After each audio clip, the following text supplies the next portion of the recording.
Leitura do livro Mulheres da Bíblia, Suas Histórias e Legados. Antigo Testamento, Rebeca. Rebeca, uma mulher com virtudes e imperfeições, mas que se tornou a mãe de milhares. Abençoaram a Rebeca e lhe disseram: És nossa irmã, sê tu a mãe de milhares, e que a tua descendência possua a porta dos seus inimigos. Gênesis 24:60.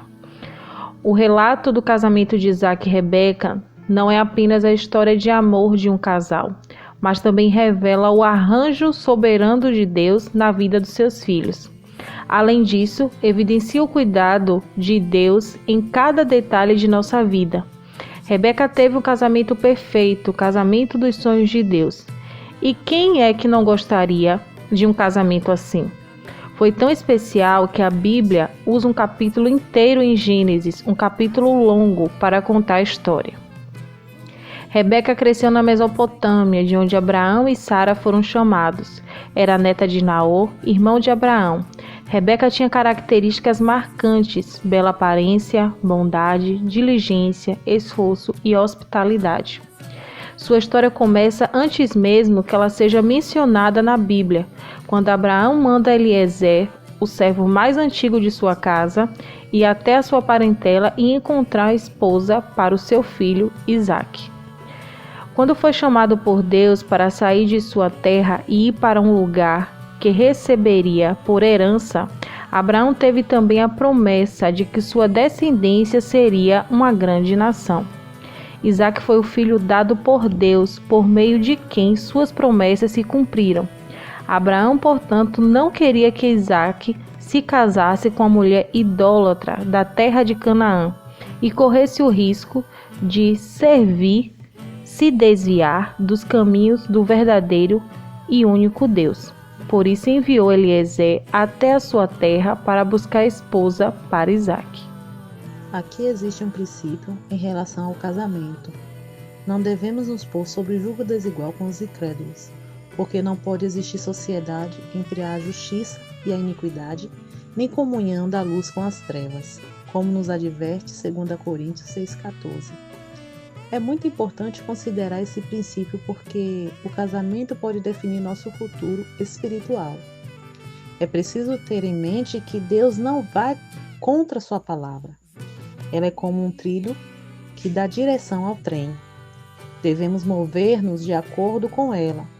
Se enfrentarmos problemas na escolha do marido, se estivermos em dúvida sobre nosso relacionamento ou com quem nos casar, a melhor saída é orar de todo o coração, com sinceridade e simplicidade diante de Deus, para que Ele nos dirija até o homem certo, aquele que é de sua vontade.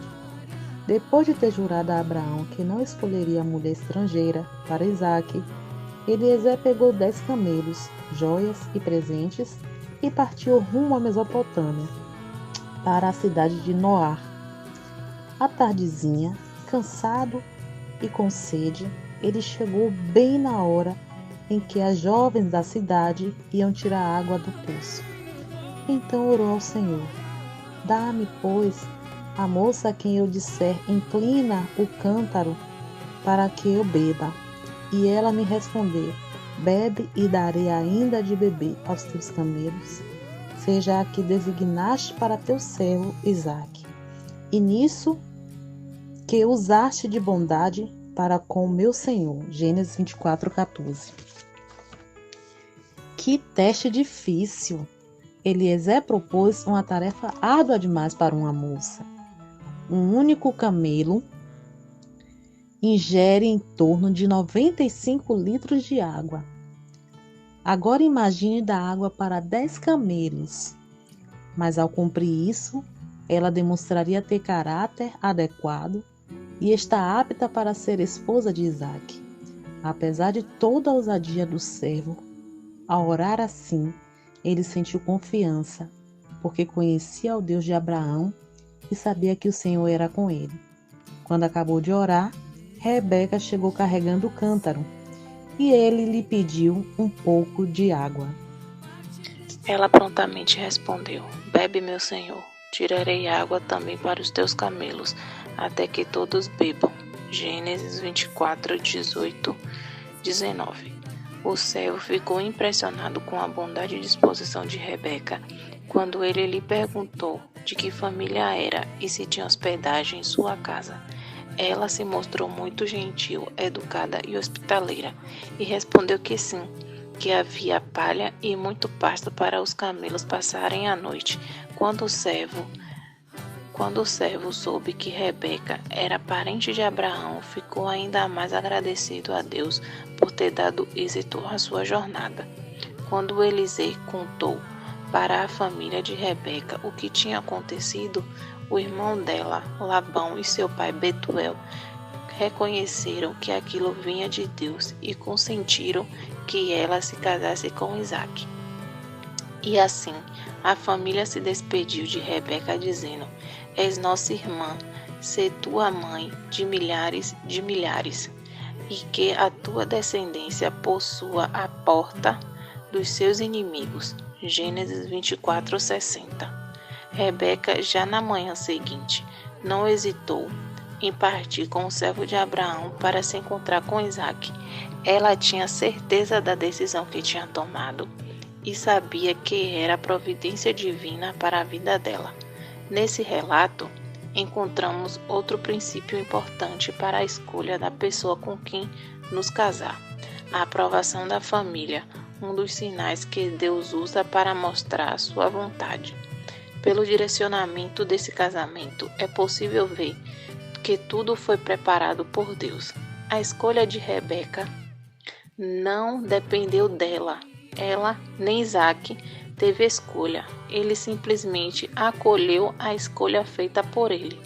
Ambos reconheceram que Deus já lhe tinha preparado tudo. Cara leitora, se fosse sua experiência, será que você iria deixar a casa dos pais e se mudar para um lugar distante para se casar com um desconhecido? Só tendo muita convicção para tomar uma atitude assim. Isso mostrou que Rebeca reconheceu a mão de Deus em sua história. Rebeca estava tirando água do poço quando foi encontrada. Espiritualmente, isso representa envolver-se nos serviços da igreja e servir os irmãos com vida e espírito, seja no ministério de mulheres, no ministério infantil, de adolescentes ou jovens, na pregação do evangelho, no apacentamento e em tanto outros. Não existe necessidade de fazer algo especial ou surpreendente, mas para orar e permanecer servindo na igreja. No tempo certo, o Senhor a levará até seu Isaque. Rebeca não estava ansiosa, nem criou nenhuma manobra. Isaque também não. Tudo aconteceu pela direção de Deus, no tempo e maneira determinado por ele. Por mais que pareça que seu Isaque está longe de você, quando o Espírito Santo preparar, Ele mesmo levará a seu encontro e você poderá experimentar as bênçãos de Deus, porque esperou nele e não se precipitou. Observe que o arranjo do Senhor compreende um tempo e um caminho. Isso significa que nem sempre será do modo como esperamos, e sim do jeito que Ele quer. O Senhor trabalha no ambiente à sua volta e no do futuro marido, preparando os dois humana e espiritualmente para se encontrar. Quando os dois estiverem prontos, poderão casar-se a fim de se constituir uma família que pode ser usada para cumprir o propósito de Deus na terra. Gênesis 24, 67 menciona que, quando Isaque se encontrou com Rebeca, a conduziu até a tenda da sua mãe Sara, tomou-a por mulher e a amou. Quando Deus prepara, Ele faz o melhor, dá a pessoa certa na hora certa. Ele conhece suas necessidades, preferências, carências e, baseado nisso, prepara o que é melhor para você. Isaac tinha 40 anos quando se casou com Rebeca. Já era adulto. A Bíblia não menciona a idade de Rebeca, apenas que era muito bonita e virgem.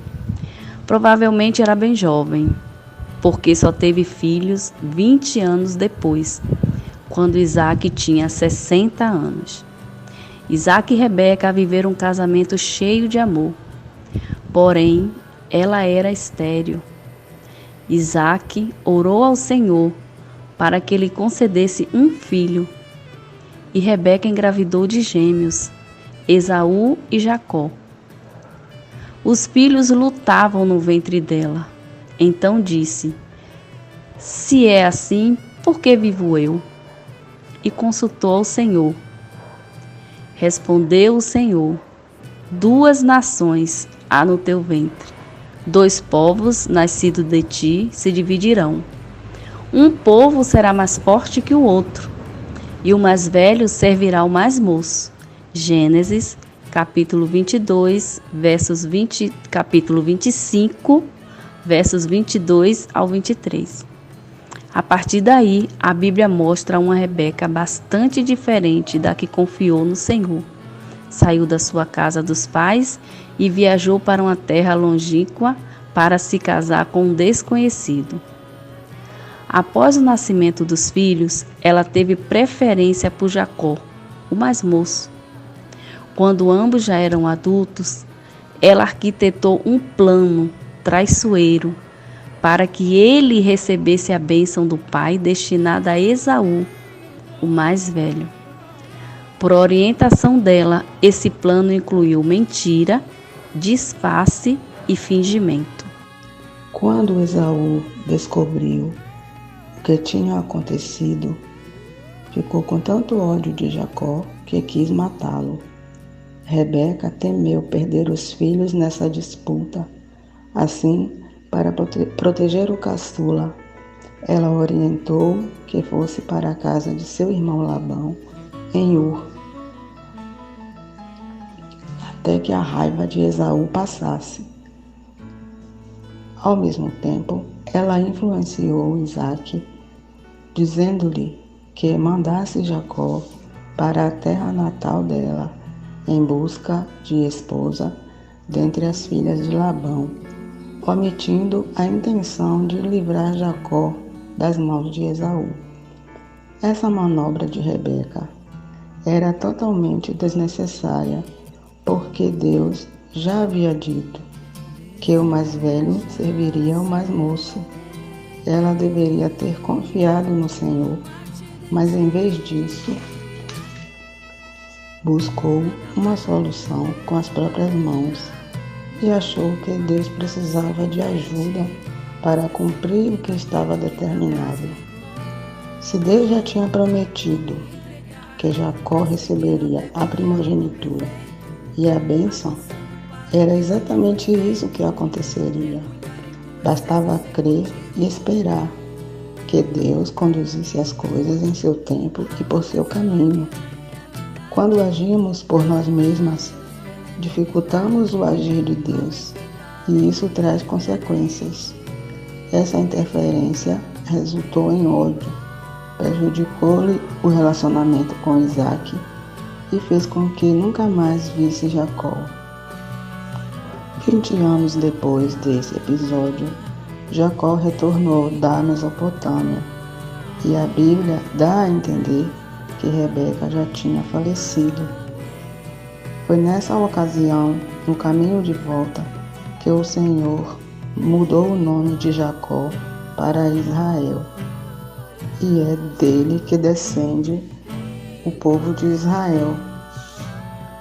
Jacó e Esaú se reconciliaram, e o temor de Rebeca de que perderia os filhos nunca se concretizou. Que diferença vemos entre a Rebeca que se casou com Isaac e a que tramou para que seu filho preferido alcançasse a bênção do pai?